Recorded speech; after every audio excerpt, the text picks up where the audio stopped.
She had everything: the career, the apartment, the independence, the Instagram caption that said unbothered while she was falling apart at 2 a.m. with no one to call. She told every man who got close that she didn't need him, and eventually, every single one of them believed her.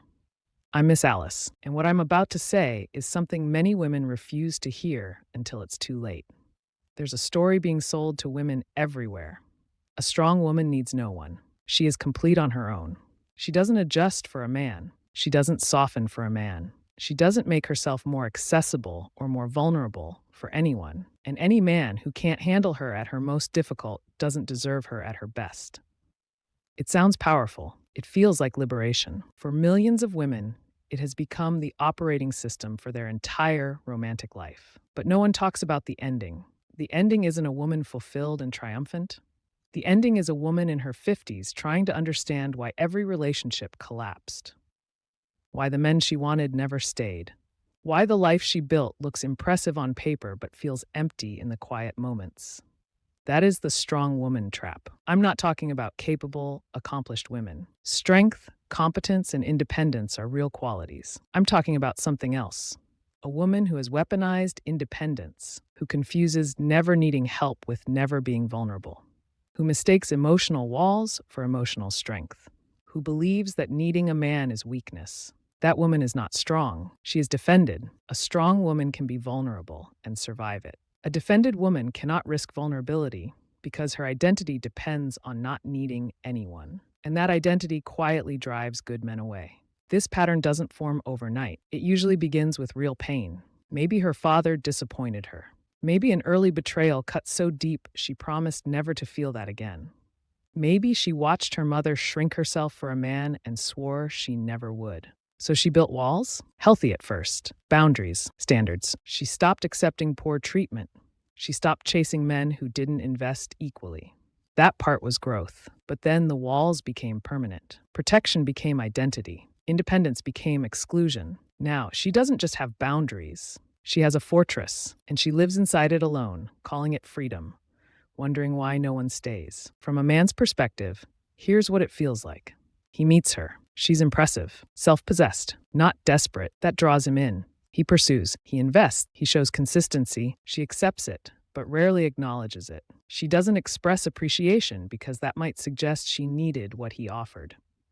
When conversations get deeper, she keeps them light.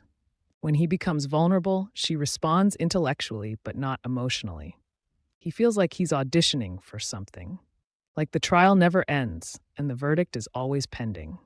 Eventually, he stops auditioning, not with a speech, not with anger. He simply redirects his effort to someone who allows him to land. She watches him go and tells herself he couldn't handle a real woman. But the truth is simpler. He felt unwanted. Here's the contradiction. She wants love. She wants partnership. She wants someone who chooses her and stays. But wanting it terrifies her, because if she admits she needs it, she risks losing it. So she tests men without telling them. She creates distance and waits to see who pushes through. She sets standards that eliminate almost everyone. If no one gets close, no one can hurt her. From the outside, her life looks complete. Career, apartment, independence, curated image of having it together. Inside, she's lonelier than she admits, but her identity has no room for loneliness. Now consider the men she pushed away. They didn't disappear into regret. They recalibrated. They found women who let them show up, who said thank you, who allowed real intimacy. They found women who needed them in a healthy human way. Not desperation, just genuine space. And those men are now in relationships where they feel valued. Meanwhile, she upgrades her apartment, downloads another dating app, and tells herself the right man hasn't appeared. The right men appeared. She made them feel unnecessary. Then comes the reckoning.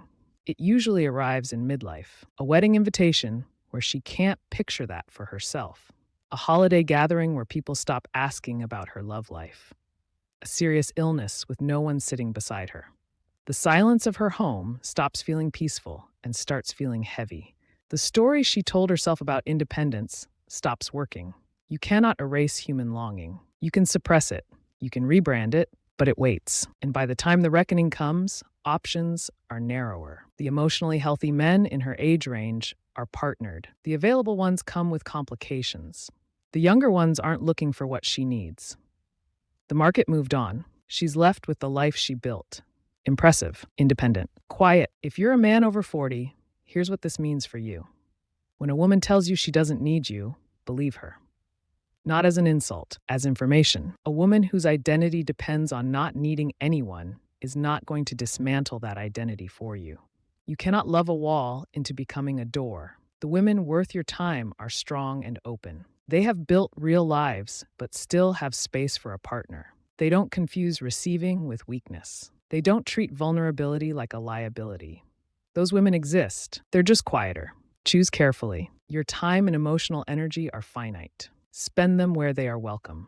Independence is not the enemy. Strength is not the enemy. The lie is that needing someone makes you less. The strongest thing a genuinely strong woman can do is let someone matter to her.